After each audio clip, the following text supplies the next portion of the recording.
पापा देखो मैं जीत गई। अरे वाह, मेरी बिटिया टॉफी लेकर आई है। टॉफी नहीं पापा, इसे ट्रॉफी कहते हैं। हाँ हाँ, वही वही। वैसे किस चीज में जीती बिटिया रानी ये टॉफी? पापा वो स्कूल में ना मेहंदी लगाने की प्रतियोगिता हुई थी। पता है, सारी लड़कियों में सबसे अच्छी मेहंदी मैंने लगाई और इसीलिए मुझे ये इनाम मिला है। ये है राधे श्याम और उसकी बेटी कोमल। राधे श्याम गांव में रहने वाला एक सीधा साधा किसान था। उसकी पत्नी का नाम सरला था। राधे श्याम अपने परिवार का पेट पालने के लिए बहुत मेहनत करता था। सरला घर संभालती थी और कोमल 12वीं की पढ़ाई कर रही थी। कोमल को मेहंदी लगाने का और मेकअप करने का बहुत शौक था। फिर उसी शाम, तू पढ़ाई में तो कभी अव्वल नहीं आती, बस इन्हीं चीजों में दिमाग लगता है तेरा। तो क्या हुआ माँ, पढ़ाई में भी ठीक ठाक नंबरों से पास तो हो ही जाती हो ना। देखो तो कैसे पटर पटर बोलती है। सुन रहे हो आप? रहने दो जी, आप क्या सुनोगे, आप ही ने तो बिगाड़ कर रखा है इसे। हाँ भाई, तो क्या गलत किया है? अच्छा कोमल बिटिया, तुमसे एक बात करनी थी। हाँ पापा बोलिए ना। बेटी, वो बगल के गांव में अपने एक जानने वाले हैं राम स्वरूप जी, आज मिले थे, तो वो तुम्हारे बारे में पूछ रहे थे। पर क्यों? अरे पगली, अपने बेटे से तेरी शादी करवाने के लिए, और किस लिए? शादी? पापा मुझे भी आपसे एक बात करनी है। हाँ बताओ बेटिया। पापा मैं ना 12वीं के बाद शहर जाना चाहती हूँ। हैं? पर क्यों? माँ, मैं ना शहर जाकर ब्यूटिशियन का कोर्स करना चाहती हूँ और फिर कोर्स करने के बाद वही शहर में ही एक बढ़िया सा ब्यूटी पार्लर खोलना चाहती हूँ। पर बिटिया, इस सब में तो।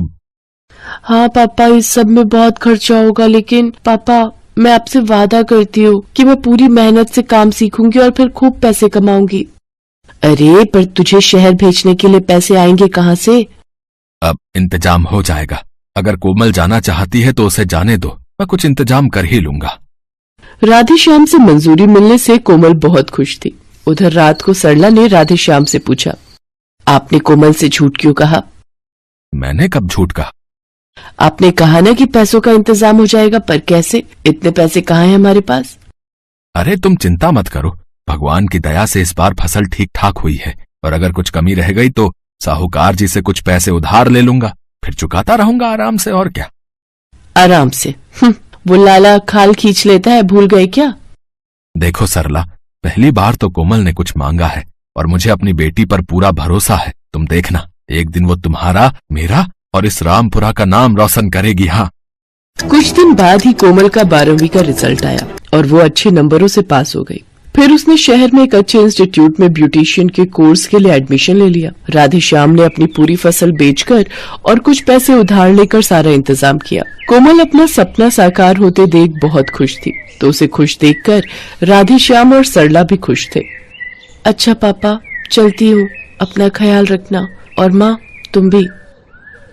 तू खुद ही तो जाना चाहती थी, अब रो क्यों रही है पगली? अच्छा अच्छा, चलो थोड़े आंसू इसकी विदाई के लिए बचा कर रखो।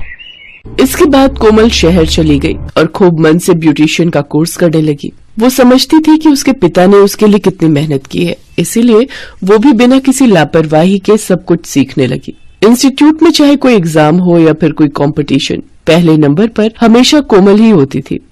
फिर एक दिन, नमस्ते पापा, कैसे हो आप? हम ठीक हैं बिटिया, तुम कैसी हो? मैं भी अच्छी हूँ पापा। पापा आपको पता है, आज मैंने बहुत अच्छी चीज सीखी। अच्छा, तो बताओ क्या सीखा? पापा वो कुछ घरेलू सामान और कुछ सब्जियों से भी हम अपनी त्वचा का बहुत अच्छे से ख्याल रख सकते हैं, और इसे हर्बल कॉस्मेटिक कहते हैं। क्या? हरीलाल? हाँ पापा, हरीलाल। खैर छोड़ो, अब माँ कैसी है? अच्छी है, दिन रात तुझे याद करती है। बस पापा, अब कुछ ही दिनों की बात है। कोर्स पूरा करके जब मैं अपना पार्लर खोलूंगी तो खूब पैसा कमाऊंगी, और फिर आप, मैं और माँ सब एक साथ रहेंगे। ठीक है बिटिया, पर अभी तुम इतना सब मत सोचो और खूब लगाकर अपना काम सीखो। अच्छा। कोमल की बात सुनकर राधे श्याम हंसा जरूर था, लेकिन उसे कोमल ने एक और नई टेंशन दे दी थी। कोमल ने फोन पर कहा था कि वो शहर में अपना पार्लर खोलेगी, यानी उसे दुकान का एडवांस और सामान वगैरह खरीदने के लिए और पैसे चाहिए होंगे। ये बात सोचकर राधेश्याम गहरी सोच में पड़ गया। उसे उदास देखकर सरला ने उससे पूछा, क्या हुआ जी, कुछ परेशान लग रहे हो? सरला, कुछ और पैसों का इंतजाम करना पड़ेगा। क्यों, क्या हुआ जी? अरे, अपनी कोमल का कोर्स खत्म होने वाला है, तो वो शहर में ही वो क्या कहते हैं, वो हाँ, अपना ब्यूटी पार्लर खोलना चाहती है। तो सामान वगैरह के लिए उसे शुरू में तो कुछ पैसे तो चाहिए ही होंगे ना भाई। अरे पर शहर में क्यों, वो अपनी दुकान यहाँ गांव में नहीं खोल सकती क्या? अरे कैसी बातें कर रही हो। अच्छा बताओ, अगर कोमल ने गांव में ब्यूटी पार्लर खोल भी लिया तो यहाँ कौन जाएगा उसके पास? उसने बताया मुझे, शहर में पूरे 100 रुपयों में तो बाल काटते हैं और सजाने संवारने के पूरे 1000 रुपए लेते हैं ब्यूटी पार्लर वाले। हाँ, अब बताओ, तुम करोगे खुद पर इतना खर्चा? ना बाबा, इतना महंगा, हम तो घर पर ही सज लेते हैं। हाँ तो बस, तुम्हारी ही तरह गांव की बाकी औरतें भी उसकी कला की कद्र नहीं जान पाएंगी, इसलिए जरूरी है कि वो वहीं दुकान खोले। शहरी औरतें खूब जाएंगी अपनी कोमल की दुकान पर। खैर, मेरे मन में एक विचार था। हाँ बताओ, वैसे भी अब बचा ही क्या है? मैं सोच रहा हूँ कि जो पैसे हमने कोमल की शादी के लिए जोड़े हैं ना, अब उसे वही पैसे दे देते हैं। राधेश्याम की बात सुनकर सरला ना तो हाँ कह पाई और ना ही मना कर पाई, क्योंकि उनके पास और पैसे थे ही नहीं। दोनों कोमल के पैसे मांगने का इंतजार कर रहे थे। लेकिन फिर कुछ ही दिन बाद कोमल अपना पूरा सामान लेकर गांव आ गई। अरे बेटी, सब ठीक तो है ना? तू ऐसे अचानक आ गई, कुछ बताया भी नहीं आने से पहले। हाँ हाँ माँ, मुझे आप दोनों को सरप्राइज देना था। वैसे भी माँ, तुम मुझे कितना याद कर रही थी, तो अब परेशान होने की जरूरत नहीं है, मैं आ गई हूँ और अब शहर वापस नहीं जाऊंगी, यही आप दोनों के पास रहूंगी अब। वो तो ठीक है बिटिया, पर तेरा सपना, तेरा वो ब्यूटी पार्लर। हाँ पापा, मेरा सपना भी पूरा होगा और मेरा ब्यूटी पार्लर भी खुलेगा, पर वहाँ शहर में नहीं बल्कि यहाँ गांव में। है? मैं कुछ समझा नहीं बिटिया, यहाँ गांव में कैसे चलेगा तेरा ब्यूटी पार्लर? खूब चलेगा पापा। जब मैं कोर्स कर रही थी ना, तभी मेरे दिमाग में आइडिया आया कि केमिकल से भरे हुए प्रोडक्ट से तो कोई भी अपनी स्किन को अच्छा कर सकता है और मेकअप वगैरह भी कर सकता है, पर मैं कुछ अलग करूंगी। मैं सिर्फ देसी चीजों का इस्तेमाल करूंगी और उन्हें भी खुद अपने खेत में उगाऊंगी। बात सुनने में तो अच्छी लग रही है बिटिया, पर मुझे तो गेहूं और धान के अलावा कुछ और उगाना आता ही नहीं। पापा उसकी टेंशन मत लो आप, आपकी होनहार बेटी अब सब सीख कर आई है। हम अपने खेत में एलोवेरा, मेहंदी, हल्दी, गुलाब जैसी कई चीजें उगाएंगे और इन सब से मैं खुद अपने हाथों से ब्यूटी केयर प्रोडक्ट बनाऊंगी, जो असरदार भी होंगे और सस्ते भी। फिर आप देखना, यहाँ गांव की औरतें भी मेम साहब बनकर निकला करेंगी अपने घरों से। वो सब तो ठीक है, पर बिटिया, गांव की औरतें तुम्हें अपनी मेहनत की सही कीमत नहीं दे पाएंगी। यहाँ तुम्हें कोई फायदा नहीं होगा।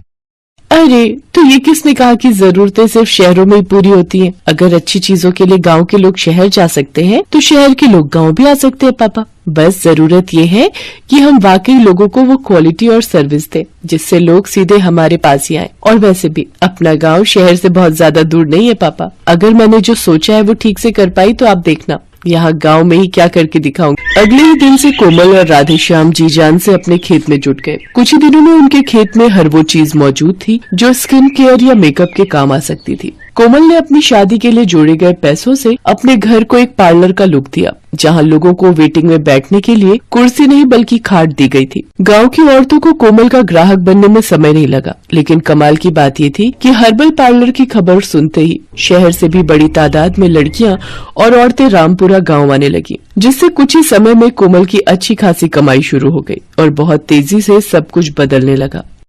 मैंने कहा था ना पापा, अपना पार्लर खूब चलेगा। हाँ बिटिया, सच में तुमने कमाल कर दिखाया। सरला, देख रही हो अपनी बिटिया को? जितना मैं 6 महीने में नहीं कमा पाता था, उतना इसने बस 1 महीने में ही कमा कर दिखा दिया। राधेश्याम खुशी के आंसू लिए वहाँ से चला गया और गांव की चौपाल पर अपने दोस्तों के साथ बैठकर बात करने लगा। तभी वहाँ एक बड़ी गाड़ी आकर रुकी। उसमें से एक महिला ने राधेश्याम से पूछा, सुनिए अंकल, ये कोमल का गाँव है ना, वो जो? हाँ हाँ, आप बिल्कुल सही जगह आई हैं। आप आगे से दाएं चले जाइए, कोमल बिटिया का हर्बल ब्यूटी पार्लर वहीं है। कोमल ने न सिर्फ अपने माता पिता का नाम रोशन किया, बल्कि अब तो रामपुरा को भी उसके नाम से ही जाना जा रहा था। लेकिन ये जीत अकेले कोमल की नहीं थी, बल्कि उस विश्वास की भी थी जो राधेश्याम को हमेशा से अपनी बेटी पर था।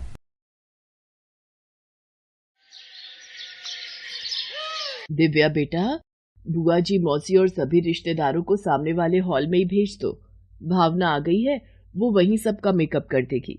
मम्मी, मुझे भावना से तैयार नहीं होना, बहुत ही सस्ता मेकअप यूज करती है वो। मैं तो मार्केट में जो नया ब्यूटी पार्लर खुला है वहीं तैयार होने जा रही हूँ। आप हो जाना उस भावना से तैयार। चल निधि, हम तैयार होने चलते हैं। आखिर मेरे इकलौते भाई की शादी है, इतनी सस्ती ब्यूटी पार्लर वाली से थोड़ी तैयार होंगी मैं। इस लड़की का दिमाग भी पता नहीं कहाँ रहता है। भावना इतना अच्छा मेकअप करती है, मेरी खास सहेली की बेटी है, कोई बाहर की तो है नहीं। इतने सालों से हमारे घर आ रही है। जब भी कहीं जाना होता है बेचारी को एक बार फोन में लगाती हूँ और झटपट चली आती है। आज तक इसने कभी मना नहीं किया मुझे। मैं ही चली जाती हूँ तैयार होने। बहन जी, मुझे मेहमानों के बीच पहले पहुंचना है। मैं जरा भावना से जूड़ा बनवाकर साड़ी पहन लेती हूँ, नहीं तो वैभव के पापा गुस्सा करेंगे कि अभी तक तैयार नहीं हुई।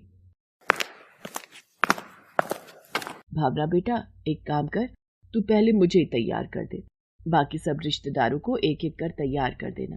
ठीक है आंटी जी, आइए मैं आपका जूड़ा बना देती हूँ। आंटी जी, ये मैं ताजे गुलाब के फूल लाई थी, आपके जूड़े में लगा देती हूँ। आंटी जी, अंकल आपको बुला रहे हैं अभी इसी वक्त। आ रही हो बेटा। थैंक यू भावना, मेरे लिए इतना सोचने के लिए। चल अब तू ना इन सबको भी तैयार कर दे, तब तक मैं वैभव के पापा के पास जाती हूँ। बारात के निकलने का समय हो रहा है, सब मेहमानों को भी देखना है। और तू भी कुछ खा ले, बहुत देर से मेकअप कर रही है। क्या हुआ, इतने परेशान क्यों हो? सब खत्म हो गया सुषमा, ये शादी नहीं होगी। पर हुआ क्या? आप ऐसे क्यों बोल रहे हो? क्या हुआ पापा, सब ठीक तो है? कुछ ठीक नहीं है। मेहता साहब का फोन था, उनकी बेटी पूनम और तुम्हारी होने वाली बहू अपने प्रेमी के साथ भाग गई है। सारी बिरादरी में हमारी बदनामी हो जाएगी। सारे मेहमान आ गए हैं, वैभव की शादी नहीं हुई तो सब मेहमान बातें बनाएंगे।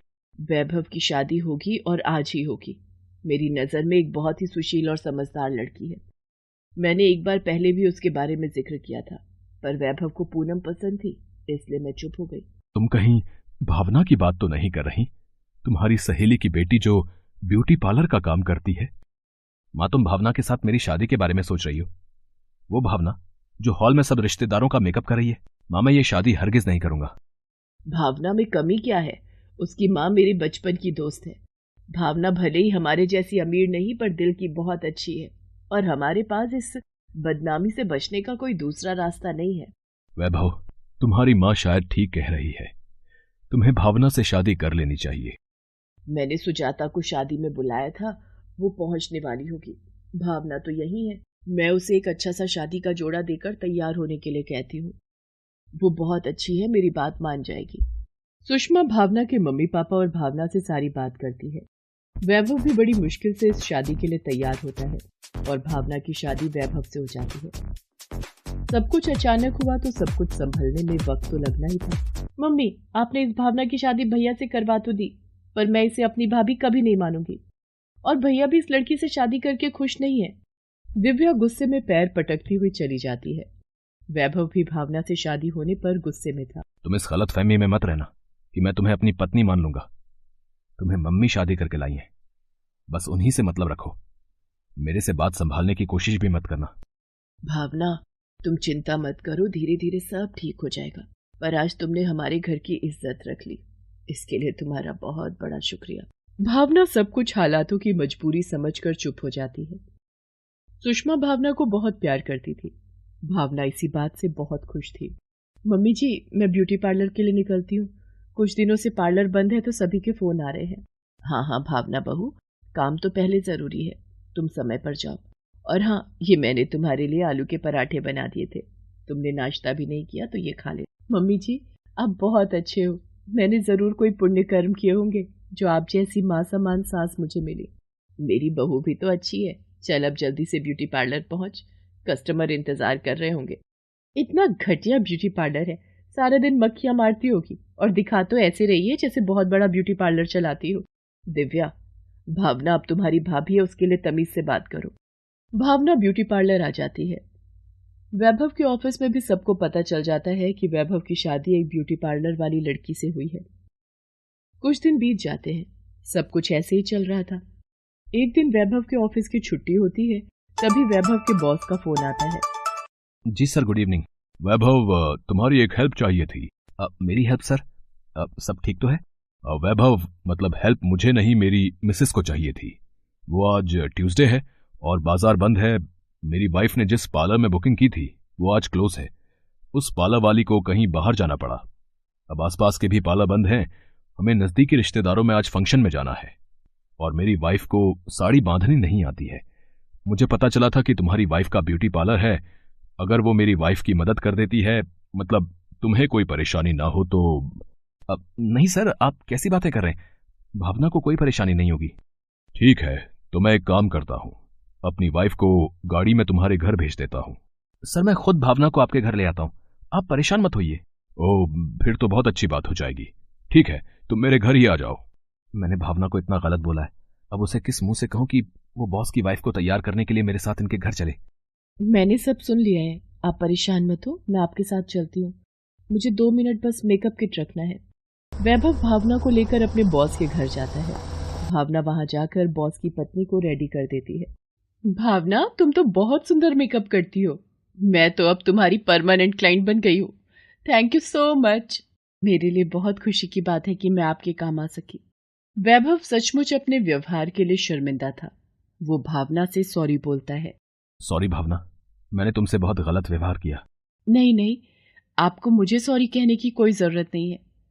देखा बेटा, भावना कितनी अच्छी लड़की है। आखिर मेरी पसंद कभी गलत हो ही नहीं सकती। मम्मी, ये देखो, मेरी फ्रेंड मेरे लिए न्यू कंपनी की ब्लीच लेकर आई है। उसने कहा ये ब्लीच इंस्टेंट है, लगाते ही 5 मिनट में असर कर देती है। कल मेरे कॉलेज का फेयरवेल है, मैं सोच रही हूँ यही ब्लीच लगा लूं। दिव्या, ये ब्लीच अच्छी कंपनी की नहीं है। मेरे पास भी कोई इसे बेचने के लिए आया था, पर इस ब्लीच के बारे में मैंने सुना हुआ था। कई लोगों के फेस पर इस ब्लीच को लगाकर रिएक्शन हो गया और एलर्जी हो गई। तुम अपने काम से काम रखो, बीच में मत बोला करो। मैं यही ब्लीच लगाऊंगी। दिव्या भावना की बात को अनसुनी कर देती है और ब्लीच लगा लेती है, पर ब्लीच लगाने के कुछ देर बाद ही दिव्या के फेस पर एलर्जी हो जाती है और उसका फेस लाल हो जाता है। ये क्या, मेरे फेस पर ये एलर्जी कैसे हो गई? मेरा फेस तो पूरी तरह से लाल हो गया है। उफ, और खुजली भी बहुत हो रही है। मैं क्या करूं? मुझे तो कॉलेज फेयरवेल में पहुंचना है। भावना ने तुम्हें मना किया था कि ये ब्लीच मत लगाओ, पर तुमने उसकी बात को अनसुना कर दिया। अब मैं भी क्या कर सकती हूँ? भावना से पूछो, शायद उसके पास इस एलर्जी को दूर करने का कोई उपाय हो। भावना भाभी, मेरी मदद करो, मेरा तो पूरा फेस एलर्जी से भर गया है। मुझे शाम को फेयरवेल के लिए पहुंचना है। घबराओ नहीं दिव्या, कुछ नहीं होगा। सबसे पहले ये एलर्जी ठीक करने वाली टैबलेट खाओ, बाकी मैं तुम्हारे फेस पर एक पैक लगा रही हूँ, इससे तुम्हारे फेस को ठंडक मिलेगी। भावना इसी तरह दिव्या को कुछ आरामदायक चीजें देती है, जिससे कुछ ही घंटों में दिव्या का फेस बिल्कुल ठीक हो जाता है।